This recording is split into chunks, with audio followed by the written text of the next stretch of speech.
मी चंद्रकांत दादांना भेटण्यासाठी गेलो होतो. माझे कॉलेजेस, सिनियर कॉलेजेस आहेत, इंजिनिअरिंग कॉलेज आहेत, त्यांच्यामध्ये काही प्रश्न असतात. त्याकरता साधारण काही प्राचार्यांचे प्रश्न असतात. याबाबतीतली काही चर्चा मला त्यांच्याबरोबर करायची होती, म्हणून मी गेलो होतो. प्रश्न होते जनसामान्यांचे होते आणि त्याचमुळे जनसामान्याचे शेवटी कॉलेजेसचे प्रश्न म्हणजे विद्यार्थ्यांशी असतात आणि विद्यार्थी म्हणजे जनसामान्याशीच निगडीत आहे. त्यामुळे त्याच्यामध्ये काही राजकारण असण्याचं काही कारण नाही आणि चंद्रकांत दादा त्यात कधी राजकारण करत नाही. दुसरीकडे जेव्हा दोन नेते एकत्र येतात, नक्कीच राजकीय गप्पा या देखील रंगलेल्या पाहायला मिळतात. काँग्रेसमध्ये सध्या आपण पाहतो की गट आहेत किंवा नाराजीचं वातावरण आम्हाला पाहायला मिळतं. यातनं काही गोष्टी घडामोडी काँग्रेसमध्ये कोणतं नाराज, कुठंच नाराजीचं वातावरण नाही.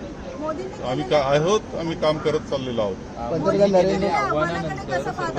एक गोष्ट आहे की पंतप्रधान नरेंद्र मोदीजींनी जे आवाहन केलं याबाबतीत तर अगोदरच माननीय राहुलजींनी सांगितलेलं होतं की हे संकट येऊ शकतंय, परंतु त्या केवळ निवडणुका चालू आहेत, धुमाकूळ केला निवडणुकीचा, खर्चाचा धुमाकूळ केला, इंधनं प्रचंड वापरलं.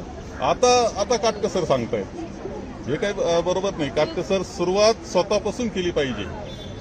असाच एक प्रसंग त्या तत्कालीन अर्थमंत्र्यांवर आला होता. मधु दंडोते ज्यावेळेस होते, त्यांनी कशा पद्धतीनं मांडणी केली होती. मुद्दाम या केंद्र सरकारनं पाहिलं पाहिजे.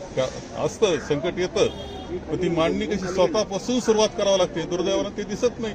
तर राज ठाकरे यांनी पोस्ट केलेली आहे, त्यामध्ये असं त्यांनी उल्लेख केलेला आहे की जे आव्हान मोदींनी केलं, पण जे गाड्या घेऊन ताफा घेऊन फिरतात, स्वतः पंतप्रधान देखील फिरतात, गुलाल उधळतात, त्याकडे तुम्ही कसं बघता?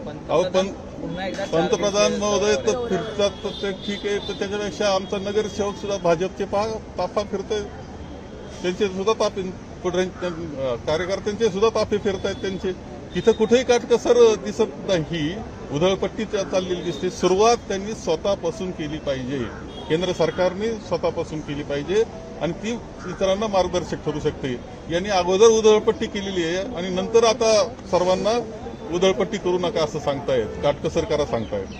पश्चिम बंगालची निवडणूक झाली. पश्चिम बंगालच्या निवडणुकीच्या वेळी जे SIR मध्ये निवडणूक अधिकारी, मुख्य निवडणूक अधिकारी होते, निवडणूक झाल्यानंतर काल त्यांना मुख्य सचिव म्हणून जबाबदारी देण्यात आलेली आहे. प्रामुख्यानं मुद्दा जो होता SIRचा त्या ठिकाणी मुद्दा होता आणि त्यांनाच आता मुख्य सचिव म्हणून जबाबदारी देण्यात. आपलं 2014 पासून पाहतो आहोत की ज्या पद्धतीनं ज्या स्वायत्त संस्था आहेत, दुर्दैवानं त्या स्वायत्त राहिलेल्या नाहीत.